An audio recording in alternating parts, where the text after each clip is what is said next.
오늘 하나님께서 우리에게 주시는 말씀은 구약 성경 호세아 6장 1절에서 3절까지의 말씀입니다. 구약 1260쪽입니다.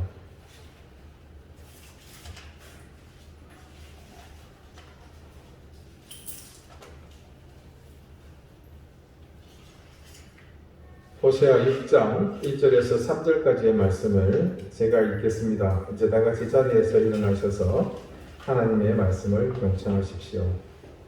오라, 우리가 여호와께로 돌아가자. 여호와께서 우리를 찢으셨으나 도로 낫게 하실 것이요 우리를 치셨으나 싸매어 주실 것이니라. 여호와께서 이틀 후에 우리를 살리시며 셋째 날에 우리를 일으키시리니 우리가 그의 앞에서 살리라. 그러므로 우리가 여호와를 알자. 힘써 여호와를 알자. 그의 나타나심은 새벽빛같이 어김없나니 비와 같이 땅을 적시는 늦은 비와 같이 우리에게 임하시리라 하니라. 아멘. 자리에 앉으시기 바랍니다. 하나님께서 이 말씀으로 우리에게 은혜 주시기를 원합니다.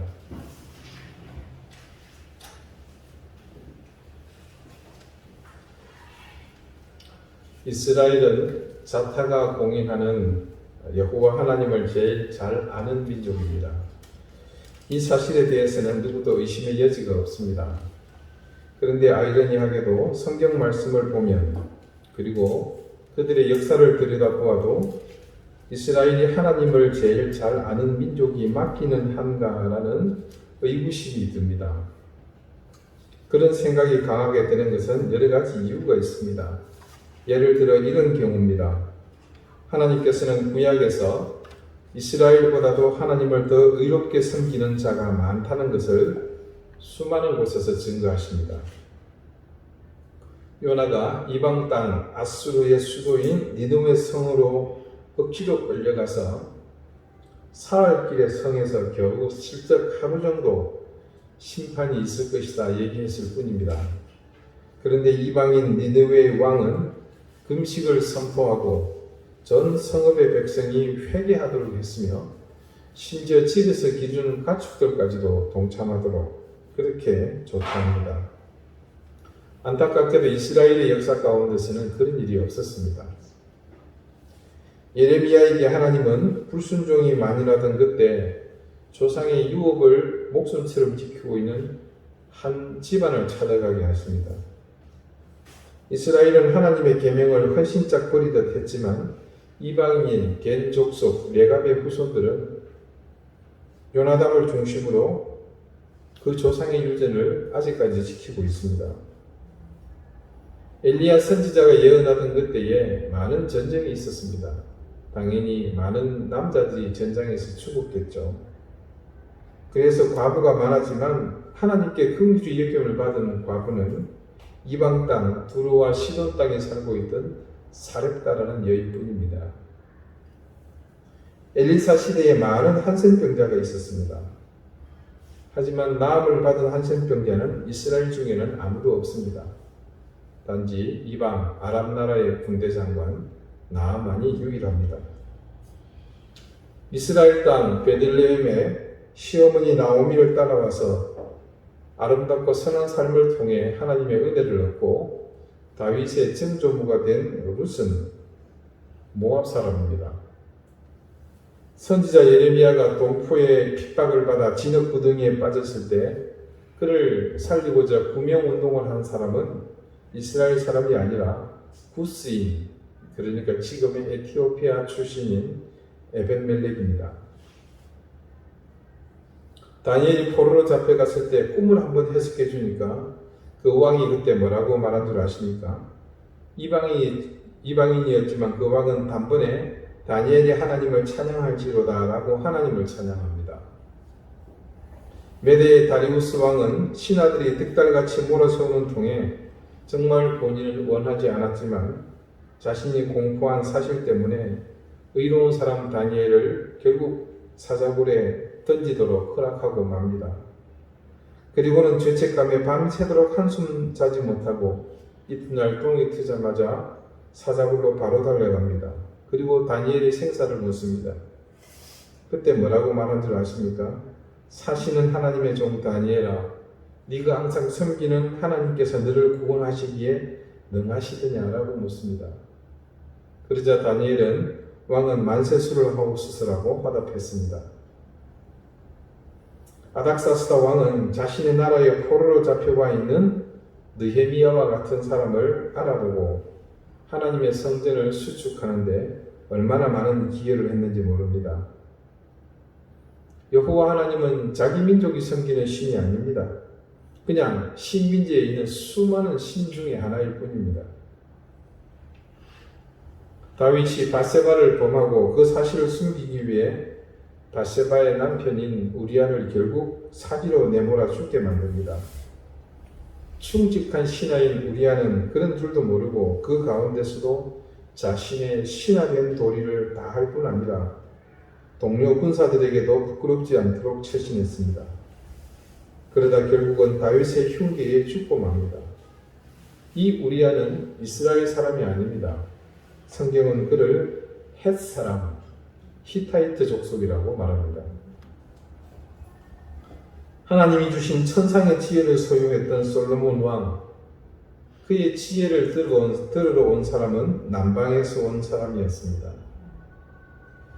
이 땅에 세워진 최초의 성전인 이 솔로몬 왕의 성전을 건축할 때 가장 크게 기여한 사람은 이방 두로의 왕인 히람입니다.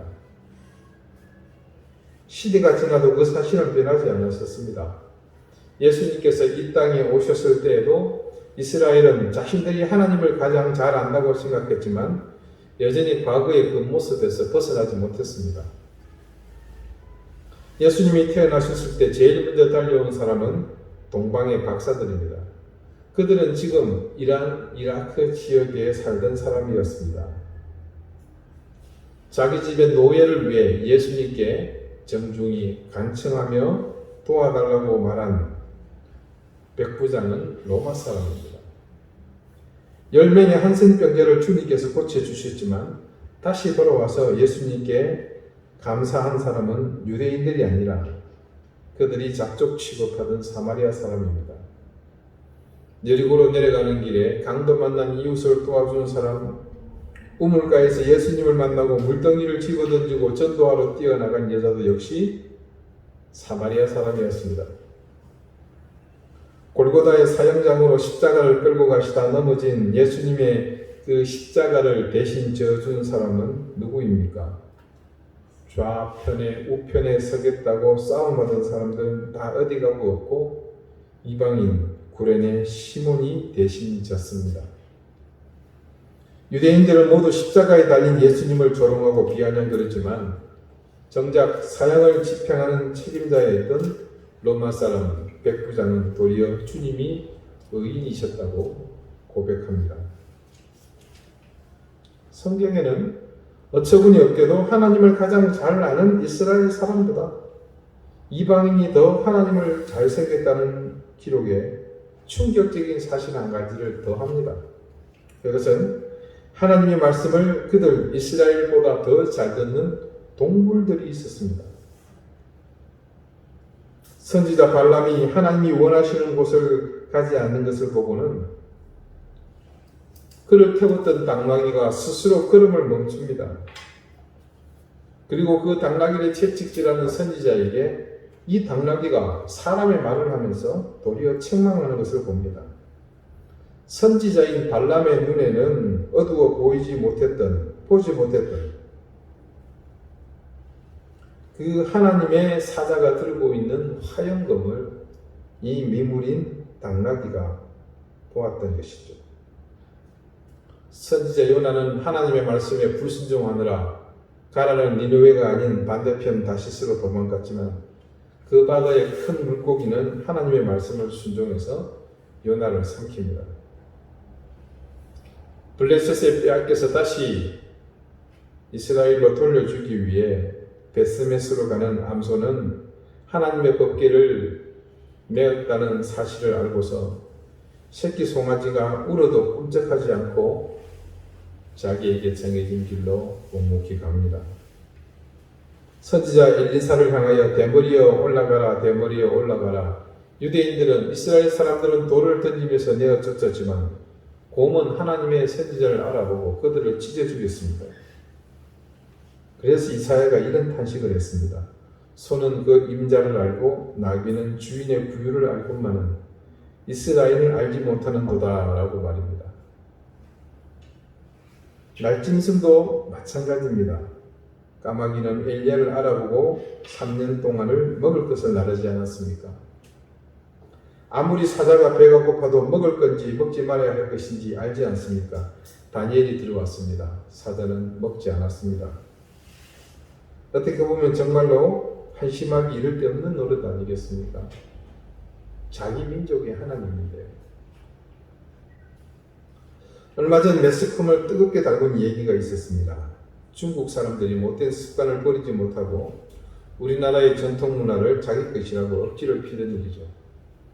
조금만 돈 들만 하면 달려들어서 꼭 그렇게 숟가락을 놓으려고 하는 습성이 있죠.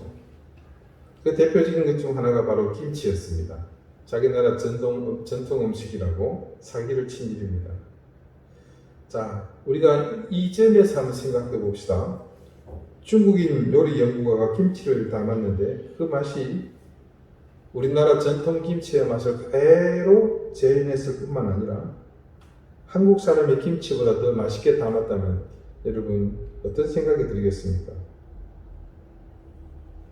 예, 화는 둘째치고 자존심 상하지 않겠습니까? 그런데 이스라엘은 어디를 봐도 그런 일로 자존심 상해 보이지 않았으며 더군다나 화가 나는 모습은 어디에도 찾아볼 수 없습니다. 도대체 뭐가 문제였던 것일까요? 오늘 본문의 말씀에는 특별한 말씀이 기록되어 있습니다. 3절 전반부를 봅시다. 그러므로 우리가 여호와를 알자라는 말씀입니다. 지금 이 말씀은 이방인들이나 오늘날 우리에게 당부하는 말씀이 아닙니다. 그 당시 하나님을 가장 잘 아는 그 이스라엘 백성에게 선지자가 하고 있는 말입니다. 거기에 더하여 단지 아는 것으로 그치는 것이 아니라 거기에 대해 뭐라고 합니까? 힘써 여호와를 알자라고 말합니다. 도대체 이 말씀을 우리가 어떻게 이해해야 하겠습니까? 과연 그들이 하나님을 알지 못해서이겠습니까? 당연히 아닙니다. 그러면 호시아 선지자가 그들에게 이렇게 외치고 있는 이 상황, 이 말의 진위가 도대체 무엇이겠습니까? 지난 1월부터 지금까지 우리는 무엇을 믿어야 할 것인지 매주일 우리의 신앙의 현 주소를 하나씩 들추어 보면서 잘못된 것을 바로잡고자 하고 있습니다. 거진 반년이 지나가는 지금 우리는 매주일 우리가 찾았던 무엇을 믿어야 할 것인지에 대한 중요한 몇 가지의 주제가 있었죠. 그중 하나 조금 어려운 일이지만 우리가 실패하고 또 좌절하고 거기에 대하여 우리의 삶이 공공해지고 위협받지만 그것을 믿는 믿음입니다. 이게 말이 쉽지 누가 그걸 실제로 믿으라고 하겠습니까?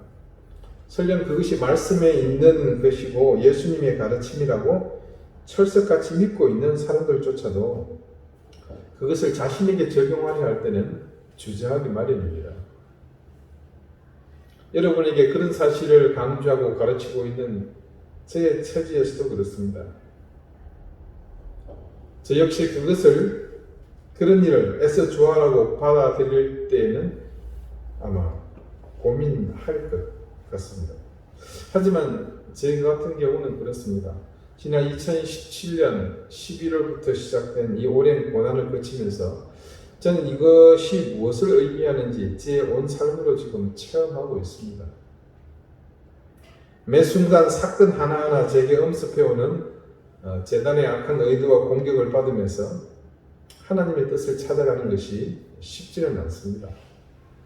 하지만 그 가운데서 허우적거리면서 제 중심을 잃지 않고 또 말씀이라는 길에서 벗어나지 않으려고 애쓰다 보니 이제는 태풍 속에서도 정중동할 수 있는 능력을 갖추게 되었습니다. 더 정확히 말하자면 하나님의 인도하심으로 그렇게 훈련이 된 것이죠. 하나님께서 이 시간 그 고난의 시간들을 견디고 있는 제게 주신 놀라운 은혜입니다. 자, 여러분, 오늘 말씀의 서두가 이렇게 시작합니다. 오라, 우리가 여호와께로 돌아가자. 자, 이 말인즉 그들이 그러니까 이스라엘 민족이 지금 하나님으로부터 떠나 있다라는 그런 의미가 아니겠습니까? 돌아가자고 할 만큼 떠나 있는 그들의 상태를 어떻게 이해할 수 있겠습니까? 예, 그것을 알기 위해서는 이 호세아서가 구약 전체에서 차지하고 있는 의미를 안다면 쉽게 이해할 수 있습니다. 자, 이 예언의 말씀이 선포될 때는 북이스라엘이 아수르에 의해서 무너지고 이제 남유다가 바벨론에게 삼켜질 무렵입니다. 여러분은 이스라엘이 남과 북으로 각기 나뉜 이후 이들이 영적으로 어떻게 살았는지를 아십니다. 북이스라엘과 남유다가 멸망하게 된 것도 그들이 살아온 그 영적인 삶의 결과와 결코 무관하지 않은 또한 잘 아십니다. 그래서 지금 호세아 선지자가 여호와께로 돌아가자고 외치는 것은 그들이 영적으로 타락한 그 상황에서 회개하고 하나님께로 다시 돌아가자고 외치는 겁니다. 여호와께서 우리를 찢으셨으나 도로 낫게 하실 것이요 우리를 치셨으나 싸매어 주실 것입니다. 여호와께서 이틀 후에 우리를 살리시며 셋째 날에 우리를 일으키시리니 우리가 그의 앞에서 살리라. 그 다음에 이어지는 말씀이죠. 이 말씀에는 그들이 왜 여호와 하나님께 돌아가지 못했는지 그 원인을 짐작할 수 있는 내용들이 담겨 있습니다. 먼저 그들이 하나님으로부터 찢겨졌음을 알 수 있습니다. 거기에 대해서 하나님한테 얻어맞았죠. 하나님이 치셨다는 사실을 알 수 있습니다. 이틀 후에 우리를 살리시며 셋째 날에 같은 말이죠. 이틀 후면 세 번째 날이잖아요. 우리를 일으키시라는 말씀을 통해서 알 수 있는 것은 아직 하루가 더 지나기까지 이들은 죽어 있는 상태라는 것입니다. 자, 내일이 없다라는 것이죠. 이 말씀은 멸망에 가던 그 당시에 이 이스라엘 민족의 상황을 그대로 은유적으로 표현하고 있습니다. 외세에 의해서 그들의 구구는 풍전등화입니다. 실제로는 모두 기울었습니다. 자, 영적인 상태가 그 모양이니 하나님께서 그렇게 만드신 거죠. 지금 그곳에 하나님의 도움이 머물 수 있는 상황이 아닙니다. 더군다나 그들은 그럼에도 불구하고 자신의 유일한 도움의 손길이신 하나님을 철저히 배제하고 이방 신을 따라서 영적인 간음을 저지르고 있는 실정입니다. 그러니 영육간에 그들은 지금 죽은 상태입니다. 그래서 이 선지자가 자신의 백성들을 향해서 그 죽음의 상태에서 돌아가자고 외칩니다. 그런데 지금 그들이 하나님께로 정작 돌아가느냐? 돌아가지 못했습니다. 말씀 어느 곳에서도 그들이 돌아가지 못하고 있다고 기록되어 있지는 않지만 그렇게 짐작할 수 있는 이유가 있습니다. 바로 처음 보았던 3절 말씀의 서두죠. 그러므로 우리가 여호와를 알자. 이스라엘 백성들이 하나님을 제대로 알지 못하기 때문에 지금 돌아가지 못하고 있으며 멸망길로 내달리고 있는 상태를 그대로 증언하고 있는 셈이죠. 이미 우리는 모든 것이 끝났는데 하나님께로 돌아간다고 한들 무슨 대수겠는가? 이제 우리는 모든 것이 끝난 상태다. 심판만 남았다고 절망하고 있는 상황이 그들에게는 절대적입니다. 이들은 심지어 그런 와중일지라도 자신들을 살리시는 하나님이심을 몰랐던 것이죠. 물론 지금 그들이 찢긴 것은 자신들의 잘못으로 인한 징벌을 받고 있기 때문입니다. 그들이 얻어맞은 것도 같은 이유입니다. 영적인 타락으로 인해 그들의 영혼이 죽어 있는 상태 역시 그들의 영적 타락에 그러니까 하나님에 대한 불순종 때문에 받는 징벌입니다. 그런데 그런 상황이라도 지금 당장 하나님께로 돌아가면 하나님께서 찢으신 것을 도로 낫게 하실 것이며 얻어맞은 것을 싸매 주실 것이고 오늘 죽어서 내일이 되어도 살 가망이 없지만 하나님이 그 다음 날에 살려주실 것이고 도로 일으켜 주십니다. 그래서 선지자가 그들에게 여호와께로 돌아가자고, 그런 하나님을 알자고 힘써 외친 것입니다. 3절 후반부를 보실까요? 그에 나타나시면 새벽빛같이 어김없나니 비와 같이 땅을 적시는 늦은 비와 같이 우리에게 임하시리라 하니라. 자, 우리를 싸매주시고 치료해주시고 죽은 상태에서 살려주시는 하나님의 임재는 틀림없다는 말입니다. 반드시 이루어진다는 사실을 지금 강조하고 있는 내용이죠. 여러분, 새벽빛같이 어김없다는 말은 이 세상에 태양이 없어지지 않는 한 반드시 일어날 일을 말합니다. 그리고 이스라엘에는 우기와 건기가 뚜렷하기 때문에 늘 정해진 시기가 되면 비가 내립니다.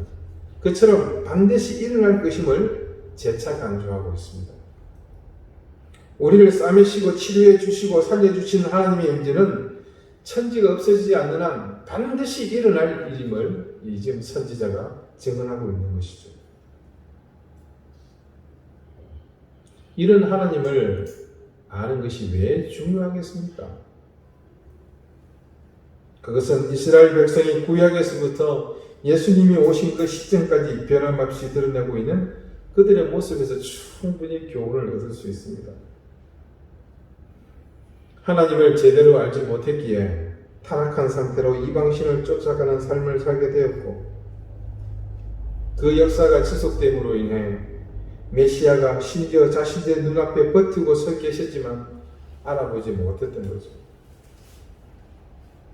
우리 역시 하나님을 제대로 알지 못하게 되면 늘 하나님에 대한 지식이 없는 상태로 살 수밖에 없습니다.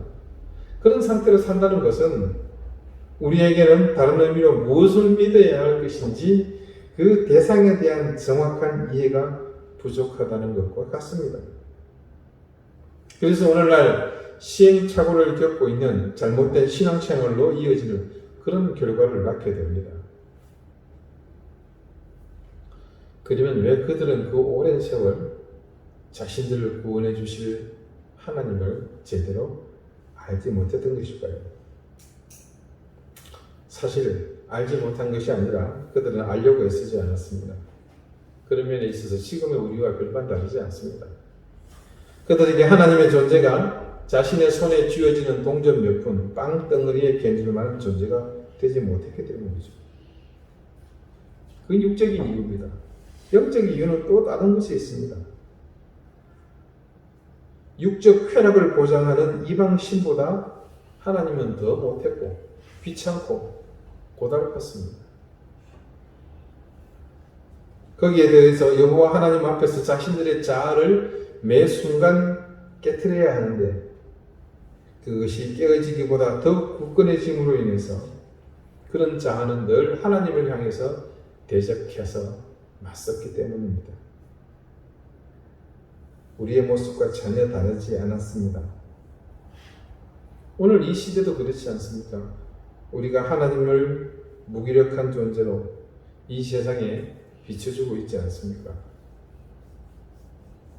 하나님은 돈 때문에 우리에게서 자주 외면당하십니다.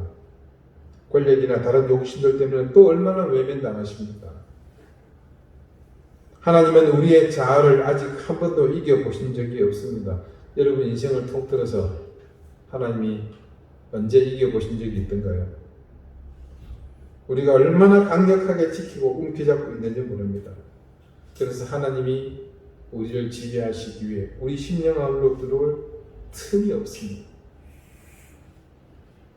우리가 믿는 하나님은 단지 내 주머니를 채워주시고 내가 필요할 때 외면당해 주시면서 때때로 나의 소원만을 들어주시는 그런 하나님이 아닙니다. 이전까지 여러분에게서 하나님이 그런 분이셨는지는 모르지만 2021년이 시작되면서 적어도 우리에게 더 이상 그런 하나님은 존재하지 않습니다. 대신 이제는 우리의 자아를 뛰어넘어 존재하시는 초월적 대상이신 하나님을 우리는 믿습니다. 그래서 때로 우리를 좌절의 계곡으로 밀어 넣으시는 하나님, 실패를 주시는 하나님을 이제는 더 의심하거나 배척하지 않게 되었습니다. 어떤 상황, 어떤 환경, 어떤 시간에 어떤 모습으로 나타나시든지 우리에게 오시는 하나님을 이제는 모두가 믿을 수 있는 그런 신앙을 여러분은 가지게 되었습니다. 그 옛날 이스라엘 백성들이 하나님을 힘써 알았더라면 그들은 메시아가 오셨을 때 이미 이 땅 위에 그들이 그렇게 고민하던 하나님이 통치하시는 나라를 이루었을 것입니다. 여러분, 지금 이때에 우리가 할 수 있는 최선은 그때와 다르지 않습니다. 여호와 하나님을 더욱 힘써 알아가는 것입니다. 그것은 우리가 무엇을 믿어야 할 것인지 새로운 믿음으로 바른 회복으로 나아가고자 하는 우리의 바람과 맥을 같이 하고 있습니다. 우리가 힘써 하나님을 알고자 노력할 때 하나님은 우리에게 바른 신앙의 길을 보여주실 것이며 자신의 백성을 신실한 믿음의 사람으로 인도해 주실 것입니다. 그래야만 우리 역시 그들처럼 하나님을 알지 못하는 무지함 속에서 자신의 인생이 나락으로 떨어지고 더 나아가 민족 전체가 멸망으로 치닫는 그런 실패를 경험하지 않을 것입니다. 무엇을 믿을 것인가? 그 해답은 바로 여기 우리가 하나님을 힘써 아는 그것에 있다는 사실을 꼭 기억하십시다. 기도드리시겠습니다. 주님, 이스라엘은 주인의 구유를 알지 못하고 주인을 알아보지 못하는 무지함 속에서 스스로 멸망을 향해 내달렸습니다. 그들의 오랜 습관은 눈앞에 버티고 서 계시는 메시아를 알아보지 못했을 뿐만 아니라 어처구니 없게도 하나님을 십자가에 못 박는 참담한 일을 저질렀습니다. 오늘 우리도 그때와 다르지 않게 우리 욕심으로만 이해하는 주님을 모시고 사는 것을 믿음으로 여기면서 살았습니다. 주님, 이제 우리도 호시아 선지자가 외치던 예언처럼 여호와 하나님을 힘써서 아는 삶을 살게 해주십시오. 어떤 상황에서든 하나님께로 돌아갔을 때 받아주시고 싸매어 주시고 치료해 주시며 죽음에서 건져주는 분이심을 믿게 해주십시오. 그래서 그런 하나님을 더욱 바르게 알고 신앙의 삶을 온전히 살아갈 수 있게 해주십시오. 예수 그리스도 이름으로 기도드립니다. 아멘.